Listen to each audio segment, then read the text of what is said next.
के मन से दुख के बादल छट गए और मेरा परिवार पूरा हो गया। राम, सीता, तुम दोनों अंधेरे जीवन में प्रकाश का दीप हो, दुखियारे जीवन में सुख और प्रीत हो। पुत्र की विजय पर माता का मुख उत्साह से दमकता है। आपकी आंखों में प्रसन्नता के अश्रु होने चाहिए माता। सत्य कहा तुमने सीता। मेरे कारण अयोध्या पर जो कलंक और ग्रहण लगा था, आज अयोध्या उससे मुक्त हुई है। ये अश्रु उसी की खुशी में। नहीं माता, आप ग्रहण नहीं, ईंधन है जिसने आपके प्रकाश को अयोध्या में ही नहीं पूरे संसार में प्रकट किया है।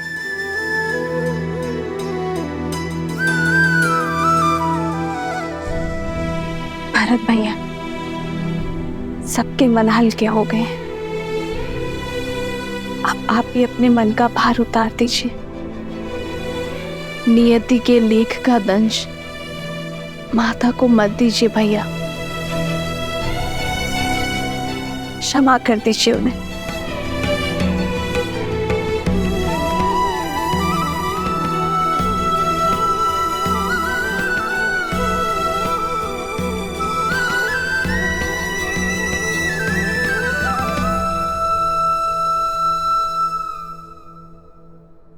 देखी परिवार प्रभु अति भावुक भाए, सबहि प्रेमा बस आरती गाए।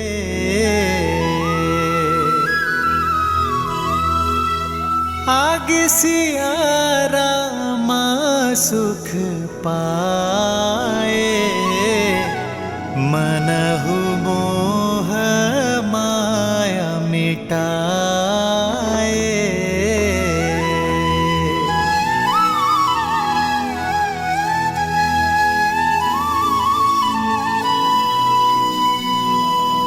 अयोध्या के प्रजाजनों, अयोध्या के कष्ट के मेघ छट चुके हैं। शीघ्र ही रघुकुल के दीपांकर महर्षि दशरथ जी के ज्येष्ठ पुत्र श्री रामचंद्र जी का राज्याभिषेक होगा। राज सिंहासन पर विराजमान होने की उत्तम तिथि एवं मुहूर्त शीघ्र घोषित होंगे और आप सब लोग उसमें आमंत्रित होंगे। श्री रामचंद्र जी के राज्याभिषेक की तैयारियों में जुट जाइए। सियावर रामचंद्र की, सियावर रामचंद्र की, रघुपति रामचंद्र की, रघुपति रामचंद्र की, माता सीता की, माता सीता की। श्री रामचंद्र कृपालु भजु मन हरण भव भय दारुणम, नव कंज लोचन कंज मुख कर कंज पद कंजारुणम। सिया राम, सिया राम, सिया राम, सिया राम, सिया राम, सिया राम।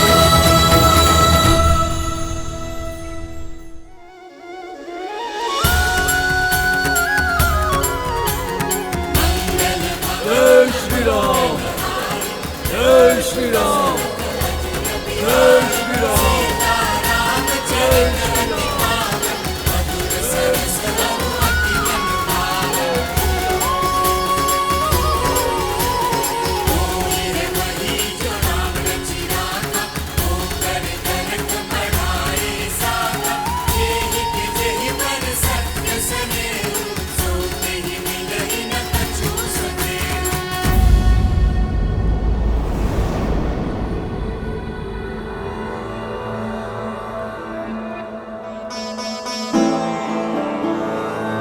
राम,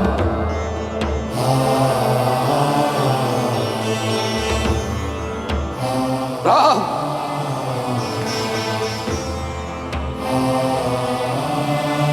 भरत आपके लिए कुछ भेंट लाया पिताश्री। मेरे पुत्र में इतनी अद्भुत प्रतिभा है, आशा करता हूं बाण भी उतने ही वेग से चलाते होंगे।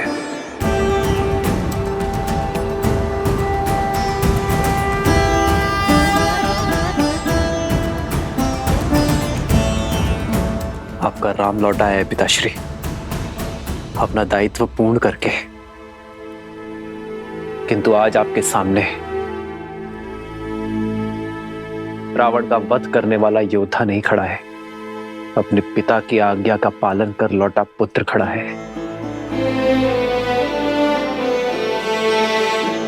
एक बार आपने कहा था कि पिता के आदेश केवल शब्द नहीं होते, वो कुल का आदर्श स्वप्न,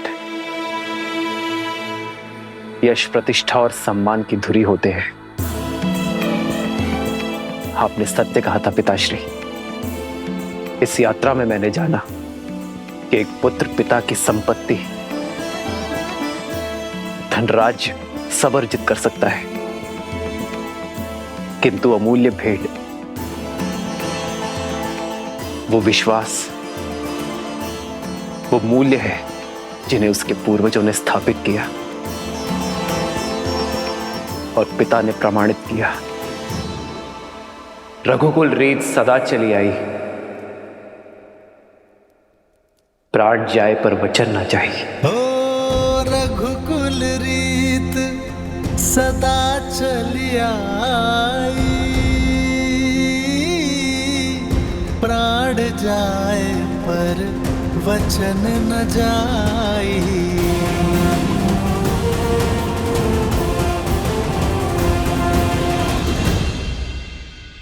मित्र, इतना समय हम आपके साथ रहे, आप हमें जानते हैं और हम आपको।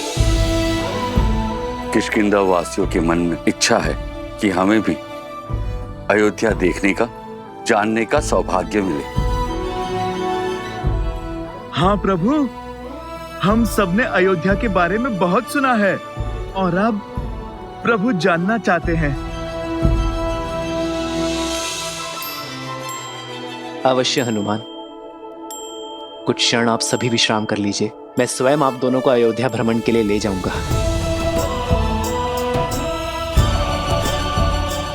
14 वर्ष बीत गए, मैंने अपने राज्य का भ्रमण, अपने अयोध्या के दर्शन नहीं किए। महर्षि मुग्दल के स्वागत के साथ अयोध्या भ्रमण भी हो जाएगा। दीदी,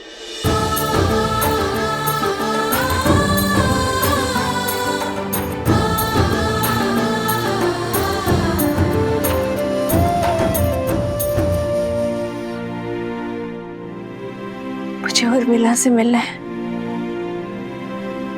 कैसी है वो? कहाँ है वो? वो तो अब तक सोई हुई है, वर्षों से आंख नहीं खोली, अपने पति को दिए हुए वचन का पालन कर रही है।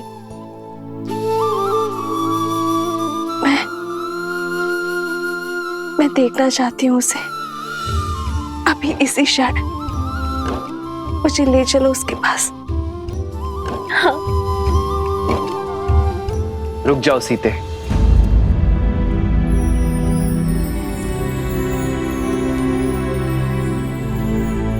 उर्मिला का प्रण पूरा होना अभी शेष है सीते। उर्मिला अपनी निद्रा केवल लक्ष्मण की उपस्थिति में ही तोड़ सकती है। जाओ लक्ष्मण, और जाकर अपनी पत्नी से मिलो। तुम्हारे और उर्मिला के सम्मिलित प्रण के कारण ही मेरा और सीता का प्रण पूरा हो पाया है।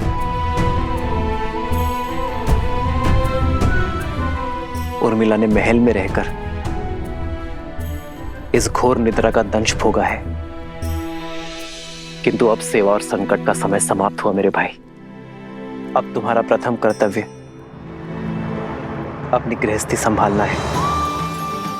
ये शुभता पूर्वजों के गति के कारण आई है। जाओ लक्ष्मण, और उर्मिला को निद्रा से जगाओ।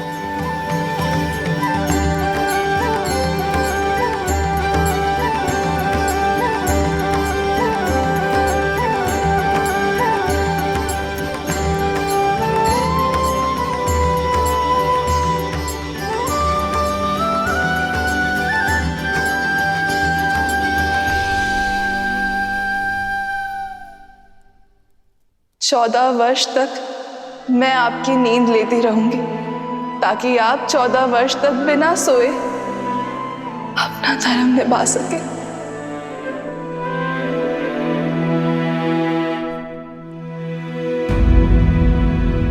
किंतु जो इतने वर्षों से नहीं जागी हैं, वो अभी जागेंगे क्या? मुझे तो बहुत घबराहट हो रही है। श्रुतकीर्ति, निद्रा 4 प्रकार के होते हैं: परिश्रम, मदिरा, मोह और दुख।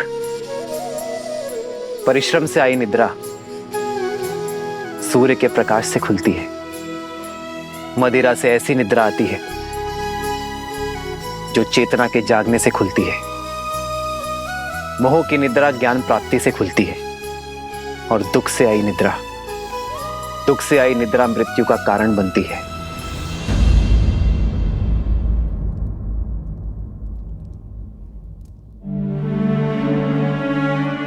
मैं जहां पर भी रहूं आर्य, मेरा मन सदैव आपके पास ही रहेगा। मेरी केवल एक ही इच्छा है आर्य, कि मैं जब भी अपनी आंखें खोलूं केवल आपको देखूं। उर्मिला, कैसी अभागन हूं मैं। मेरे लक्ष्मण और उर्मिला मेरे कर्मों का भुगतान कर रहे हैं। नहीं मां, उर्मिला की निद्रा कोई श्राप नहीं है। ये तो उसका तप है, प्रेम की शक्ति है। उर्मिला केवल अपनी निद्रा ही नहीं, लक्ष्मण की निद्रा भी ले रही है। ये तो निद्रा देवी का आशीर्वाद है लक्ष्मण और उर्मिला दोनों को।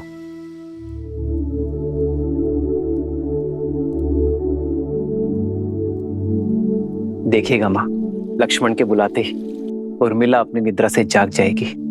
उठो उर्मिला, उठो उर्मिला, उठो उर्मिला। आंखें खोलो, देखो, आंखें खोलो, देखो, आंखें खोलो, देखो। मैं आया हूं, मैं आया हूं।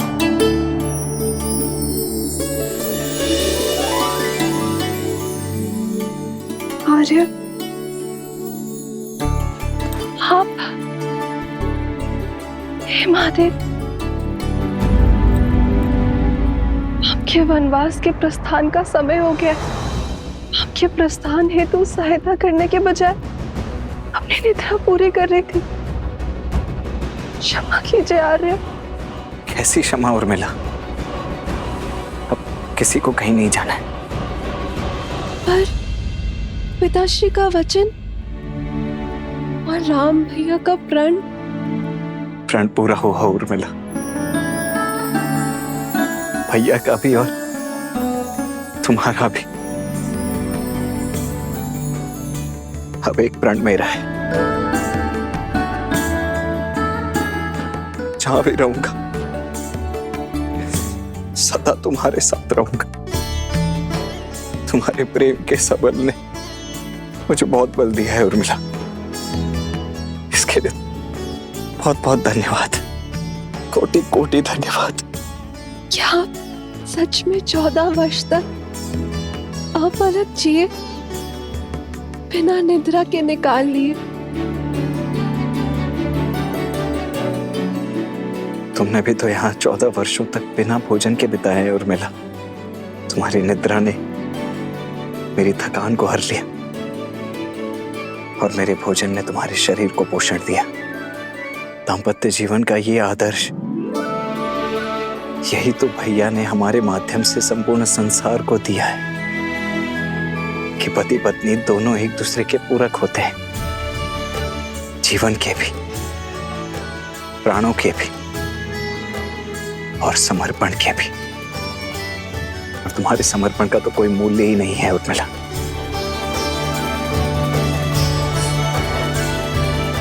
अब चलो, पूरा परिवार, समस्त अयोध्या और विशेषतः भाभी माँ तुमसे मिलने के लिए अत्यंत व्याकुल है। मैं भी आर्य। आओ दीदी,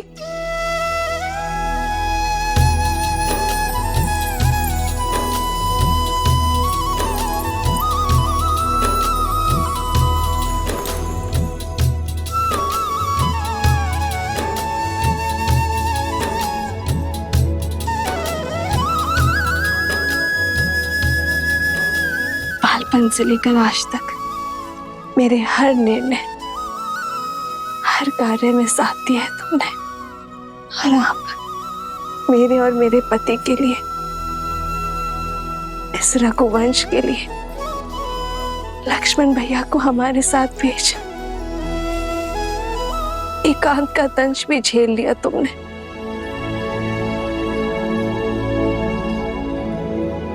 ना जाने ये ऋण कैसे चुका पाऊंगी मैं। और अब तुम मुझसे छोटी नहीं रही उर्मिला। तुम इस संसार के सबसे बड़ी सतियों में से एक हो। मैं वो चंद्रमा हूं जो अपने दीदी के प्रकाश से तेज पाता है। मैं आपसे कभी बड़ी हो ही नहीं सकती दीदी। और रही बात बहनों के बीच, ऋण की बेड़ी नहीं, आलिंगन का बंधन होता है।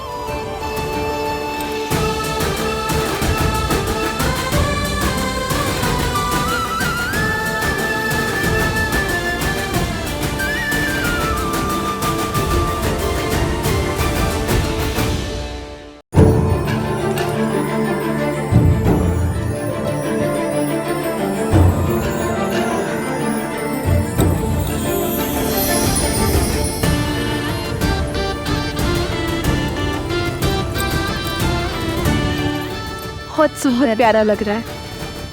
ये कैसा है दीदी? अरे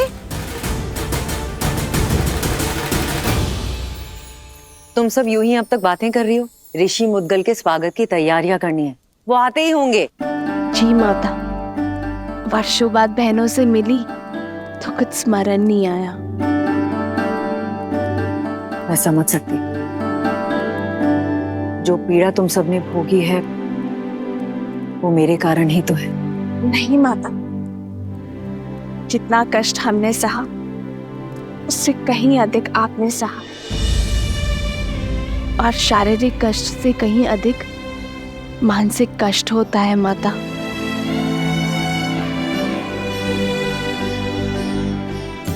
धन्यवाद मेरी पुत्री। किंतु अब कष्ट के और पीड़ा के दिन समाप्त हुए। प्रसन्नता से ऋषि मुद्गल का स्वागत करते हैं, उनसे उपदेश लेते हैं। जो कष्ट और पीड़ा मेरे पुत्रों ने भोगी, वो मेरे पोतों को ना भोगनी पड़े।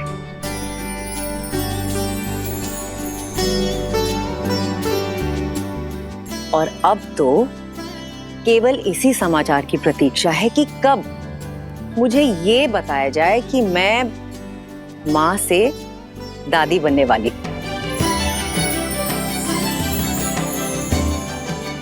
अरे तुम सब यूं ही शर्माती रहोगी या चलोगी मेरे साथ? शीघ्र चलो और गुरुजी का आशीर्वाद लो। जी। अयोध्या और श्री राम के जीवन से दुख का हर मेघ छट गया। अब सब शुभ ही होगा। इतनी शीघ्र भूल गए पुत्र? धूप छांव दिन रात की भांति ही, अच्छाई और बुराई भी सदा साथ ही रहते हैं। दीपक की आवश्यकता तो वहीं होती है जहां अंधकार होता है और लोग जलते हुए दीपक के प्रकाश में उसके नीचे पसरे हुए अंधकार को देखना भूल जाते हैं। जब सामने सब उचित प्रतीत हो रहा होता है, तभी पीछे से बुराई अपने पंख फैला रही होती है। अर्थात दुख की धूप हो या सुख की छांव, सदा सतर्क रहो। हाँ पुत्र, जब भी हम जीवन में कोई शुभ या मंगलमय कार्य करें, तब हमें अतिरिक्त सावधानी और सतर्कता बरतनी चाहिए। सत्य और धर्म की क्षमता पर विश्वास रखते हुए अपने तन मन को और अधिक दृढ़ करना चाहिए। प्रिय गणेश, वो देखो, श्री राम उसी योजना का शंखनाद कर रहे हैं। राम राज्य की स्थापना का आरंभ कर रहे हैं। नर रूप में नारायण को प्रत्येक समस्या का सामना करना होगा, हर कठिनाई का हल खोजना होगा, राम राज्य की स्थापना करनी होगी। ऋषिवर, मैं जानता हूं आप सबके मन में क्या चल रहा है, किंतु जो होना है वो अवश्य होगा। 2 दिन बाद शुभ मुहूर्त है और ये राज्याभिषेक के लिए सबसे शुभ है। श्री राम, भगवान सूर्य के आशीर्वाद से सूर्यवंश के अगले सिरमौर आप ही होंगे। आपने वन भ्रमण के समय जो ज्ञान और अंतर्दृष्टि अर्जित की है, उसको अपने साम्राज्य में उपयोग करने का समय आ गया है। दया, दंड और दर्शन, इसको अपना शस्त्र बनाइए। श्री राम, आपके मार्गदर्शन से जगत कल्याण की ओर अग्रसर होगा। सभी आशान्वित हैं कि आप एक आदर्श स्वराज की स्थापना करेंगे और संसार के लिए शुभता का मार्ग प्रशस्त करेंगे।